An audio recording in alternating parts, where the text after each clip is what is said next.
Welcome to the WAVIT podcast recap, where we discuss the latest WAVIT podcast. We are here to offer women in AV and IT valuable resources for your professional development. Hi, I'm Carol Feely-Vario, and I'm a founding member of WAVIT. I'm a project manager with 20 years experience in construction and AV industries, and I'm currently a senior program manager at Diversified. Hi, I'm Caroline Dunn, currently Vice President of Marketing at Wasiga. Now, our latest episode was episode 4, and with our host, Lex Evans. And episode 4's guest was an introduction to Chrissy Sarah, who is WAVIT podcast co-host. It was a great episode to get to learn about Chrissy.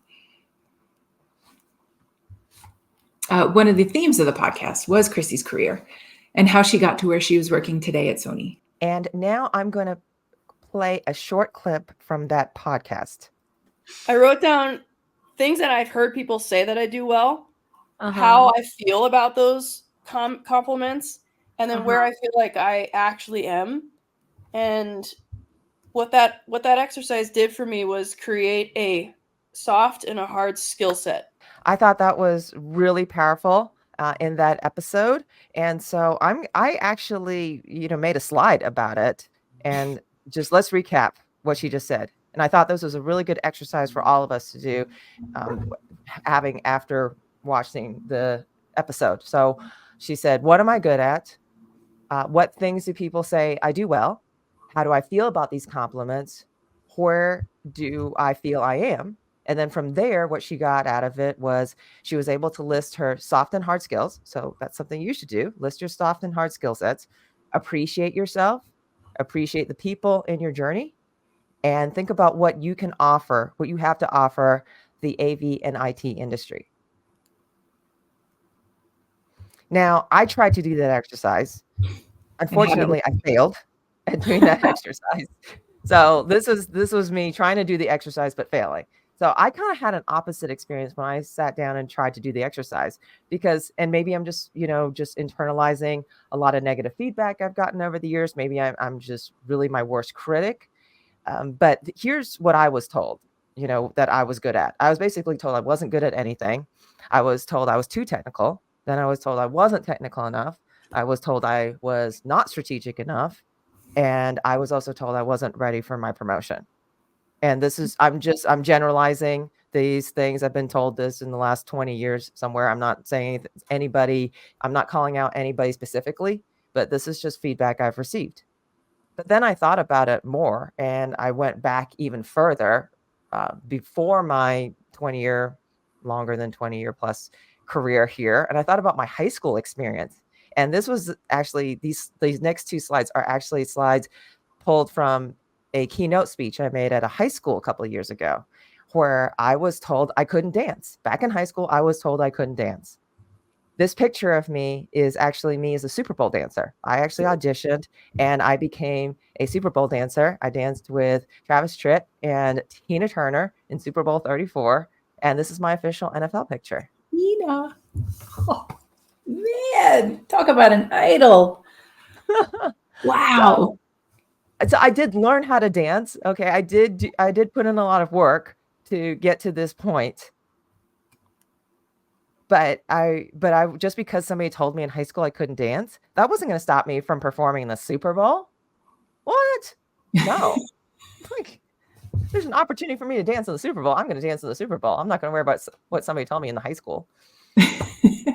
Right? Absolutely. And in high school, I was told I wasn't athletic. I was told I couldn't run. And in 2019, I won a gold medal for Team USA in cross country.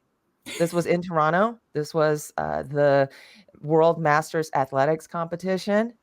And I actually won a silver medal in the 10K too. I actually won 2 medals in that competition. But nobody seems to care about silver medal. So I just focused on the gold medal. But I put in the work. Right. I had a specific diet that I followed every single day. I worked out really hard every day. This was my goal. I had a coach that coached me into this.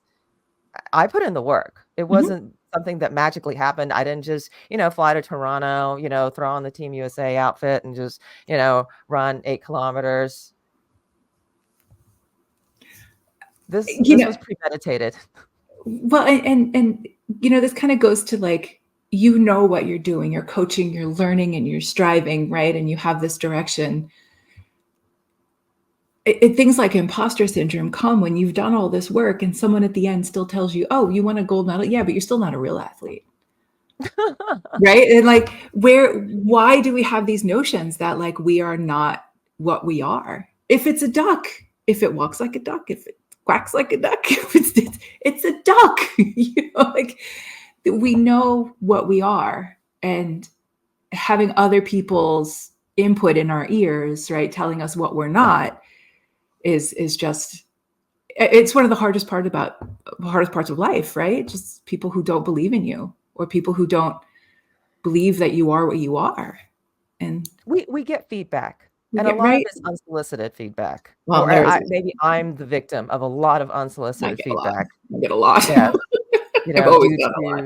Yeah. Due to generational, due to my gender, and due to my race too. Right. So I think I faced a lot of that. But we have these preconceived notions, and we up against all these preconceived notions all the time. Yeah. And it goes back to kind of what Chrissy said too, in that, which I thought was really profound. You're not defined by your situations. We don't know everyone's situation. Like, I don't know how your morning went, Caroline. I mean, we talk a lot, but I don't know. Like, did you run into traffic on the way to work? Did that set your day off in a bad way? We don't know everything. I don't know everything about my coworkers, and my coworkers don't know everything about me. But I think this is a good segue into the other point that Chrissy made, which was borrowing confidence. Yes, I love this idea. I absolutely love this idea, because we can go into a situation and say, you know what, I'm, like Chrissy said, right? If I can ride a horse, if I can team up with this horse, right? If I can work with this, I can do this next step of this. I can work into this step of this. Borrowing confidence from mentors, right? Borrowing confidence from someone you look up to at work, saying, how would they do this? Like, okay, if I could walk into this, I can do this, like stand up straight, put your shoulders back. You've got this, right? Like, model the confidence for yourself. And I think that's something I've done in the past. Doing a talk at InfoComm 2 years ago, and I'm sitting on stage at 8:00 in the morning, and I'm like, no one's going to show up. This is going to be terrible. I don't know what I'm doing. Imposter syndrome setting in. Syndrome setting in. And I have 200 people who show up, and we ended up having a lot of fun. And I just had to okay, how would Debbie Harry handle this? How would Tina Turner handle this? Right? How would Althea handle this? Althea would have no problem. Althea would be, yes. And right. we can totally borrow that. And right. or hey, I'm going out for, to win a gold medal for Team USA. Hey, right. I can borrow that. I felt pretty confident, holding up the American flag with my gold medal around my neck. I love this picture of you. It's just, and the smile, and we're allowed to be proud of ourselves, right? Yeah, absolutely. Be proud of yourself. And, maybe next time I do a talk at InfoComm, I'll think of, what would Caroline do? Like, how would Caroline do this? You know what I mean? And I'll think about this picture, and I'll just think about the confidence and the strength. Look how strong you look in this. It's great. Oh, thank you. I love it. Right.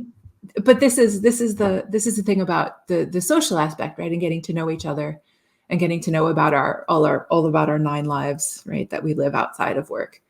And it helps us as women in this industry, which is a really male dominated industry, which a lot of times doesn't care about your outside world.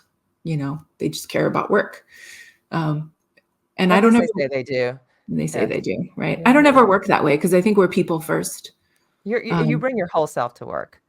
Absolutely. At least I do. And I think most people that I work with bring their whole selves to work.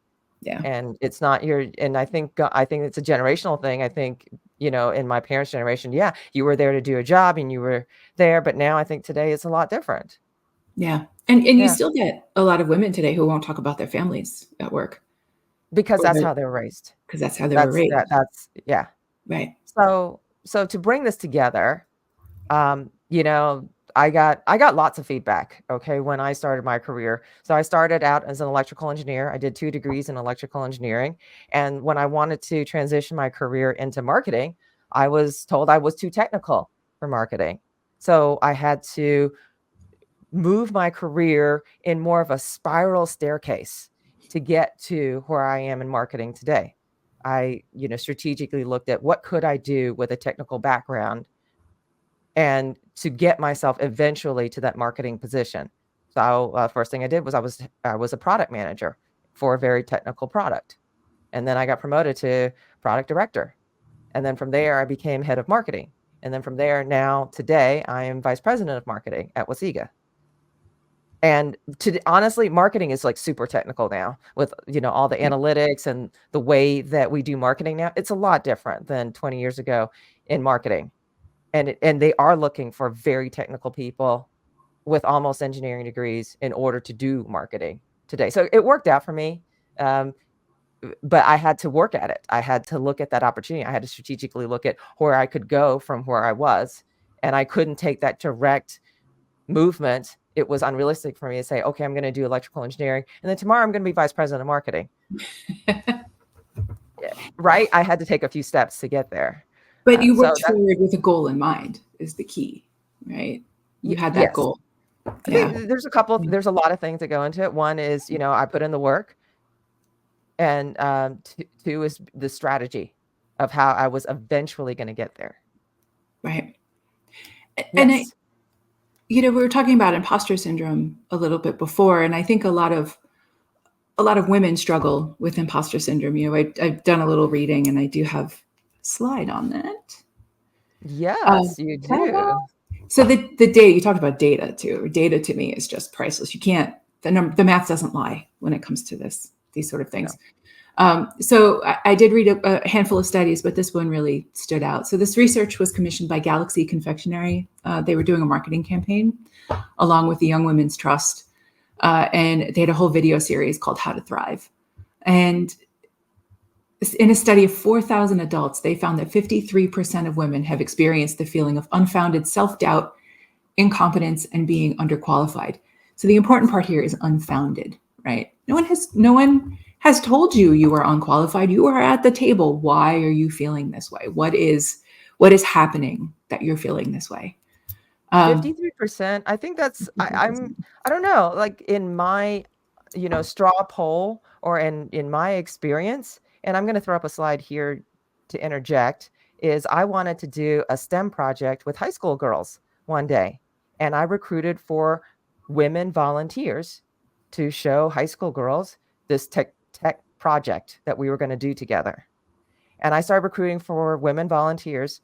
And I would say 70% of them came up to me and said, I'm not comfortable with this tech project. And these are women who work in technology today already. We were in a club called Women in Technology. Okay. So it wasn't like I was, these are people who consider themselves women who work in technology. And I started recruiting for this STEM project I wanted to do. And 70 or more % of them came up to me and said, I'm not comfortable with this project. I'd rather hand out t-shirts. Can I be in charge of t-shirts? And I said, no. No. Yes, I just flat out said no, because I needed these high school girls to watch women not be afraid of technology. I needed us to not only be able to do the project, but I needed us to be confident. And I did not need to have a young woman, a high school girl, look at another woman and go, oh my God, she can't do this. It's okay. That makes it okay for me. No, it doesn't make it okay for you. Right. It's not. And we have to model that confidence, right? And we have to help young women understand that, we are not what society has pinpointed for them, right? Like they get to choose what they would like to do. And they get to see that the modeling is see that in action, right? The modeling is really important. The modeling is really important aspect of leadership, because we don't manage people, we lead people. We manage projects, we manage product, we manage work, right? We lead people, we lead by experience, and we lead by confidence. And walking into something, right, is an imposter syndrome. And being part of the tech industry, I think, is really a key factor in this. the tech industry, this was not, the study was not specific to any particular industry. But women in the workplace report 72% feeling imposter syndrome. 72. Oh, okay. So that's closer to what I personally experienced. Right. Okay. Thank you. And during education, so when you're in school years, is 29% imposter syndrome. Okay. So there's a big difference between 29% and 72%. What happened? What happened? So the pressure to have it all, right? When you're in school, you're younger, you don't have all these commitments, you don't have all this social expectations and workplace expectations, and again, preconceived notions about age, race, and gender. That impacts and that puts pressure on a woman in the workforce, right? And we put pressure on each other, right? We need to be sisters here. We have to work on this. Each other up. We need to help each other. Yeah. Because particularly women's positions are so much more competitive, right? There's not that many women in our industry, right? So there are people who will undercut others, right, for positions. And give them unsolicited negative feedback and mostly that I have received. Got a lot of it too. When I say this is the feedback I've received, the slides I went over, it's not specific to women. Right. It's just specific to overall, right? And those are the things that can really ruin your trajectory because you start questioning yourself. And then one thing will trigger a whole series of questioning, right? And like I'm sitting at the table. I've been invited to the table. I've had a chair and I've been sitting there going, I'm in over my head. I don't know what I'm doing. Right. And that imposter syndrome. So you felt imposter syndrome, even though you earned it or you deserve it. Yep, absolutely. Mm-hmm. And I have the most certifications in the room and I'm still questioning my ability. Why? Right. So how do we fight that? What do we do with that? Do we band together in a group called WAVIT? Yes. Perhaps. Do we join the WAVIT mentoring program? Well, I think mentoring is really important, right? Because that's someone who's going to be a sounding board. That's someone who's going to tell you, hey, that was terrible advice or that was terrible feedback. You should go ahead and ignore that. Or, having that coach, right? Having that confidence builder as part of your career path, right? As part of your career development, right? Is really interesting. Having friends who you can bounce things off of and bounce ideas off of. Right? Saying, hey, I have this presentation I have to do. I'm really nervous about it. Can I send it to you? Can you gut check it for me? And that doesn't have to just be women to women, right? Like I have plenty of men I work with who I'm like, hey, I just wrote this. Can you just double check this for me and make sure it reads correctly? Because sometimes my ADHD gets ahead of me and I skip words, and they'll be like, oh yeah, I'll read it for you, So really working together as a team. We're not an island. No one is an island here. We can't proceed on our own. You can't do it on your own. Right. Right. And women are historically excellent at gathering. This is what we do, right? Men have fight or flight. Women have gather. We gather together. Cooperation. We're about cooperation, and we need to be more about lifting each other up and helping each other out. And I think that's really great. That's why I joined WAVIT, and I think that's why we're all in this together. And we're doing the mentoring program. Or if you're like too shy to do mentoring or do this one-on-one thing, just watch what Althea's doing. Watch these confident women in WAVIT do their thing and go, wow, that's brave. Could I do that? Right.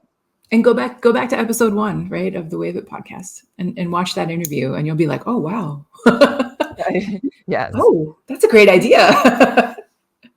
Go back and check that out, and try it, right? Next time you walk into a project or next time you walk into a room, say, I can do this. I got this.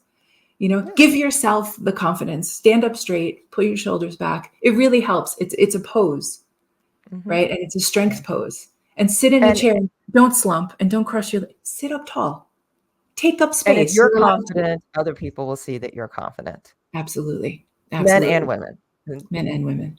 Yes. So do you, Carol, have a book recommendation? Because we are here to bring you the best resources for women in AV and IT. I always have a book, Caroline. Actually, today I have 3 quick ones. The one, if you aren't going to have chance for all 3, The Most Powerful Woman in the Room is You. It's a book by Lydia Fennett. She is a senior vice president at Christie's, and she's a seasoned auctioneer, very men. That's men. Yeah, it's hilarious. It is sharp, it is funny, and it's a really good book about embodying an attitude, right? Hold it, right? You can do this. You've got this. Go ahead. And she gives you some really great ways to really to really run a room. And that's what you have to do, right? As an auctioneer. Okay. The second book is The Mountain Is You, Transforming Self-Sabotage into Self-Mastery by Brianna Wiest. It's a really great step-by-step process in building your own confidence, right? If you feel like you need a little boost, if you're suffering from some imposter syndrome here that 72% of us are probably facing, check it out. There's an option for a workbook involved in this. I'm not super big into homework, but it's a pretty good one. I would check it out. It's pretty helpful. It'll give you some prompts to think about. And if you don't want to get that deep into a book, go back and look what Chrissy Sarah talked about in those prompts, right? Try that exercise for yourself. Take a few minutes, take some time, right? To think about yourself, take some time to work on yourself. Because, we need more women. We need more confident women. And if you take 20 minutes to yourself and drink a cup of coffee and think about these questions, what a better world it'll be for our daughters and our granddaughters and our nieces and even our nephews. Absolutely. Yeah. Yes. Yeah. And there you have it. We are Carol and Caroline, aka Team CNC, bringing you episode recaps And the best business resources for women in AV. So please subscribe to the WAVIT podcast so you don't miss a thing.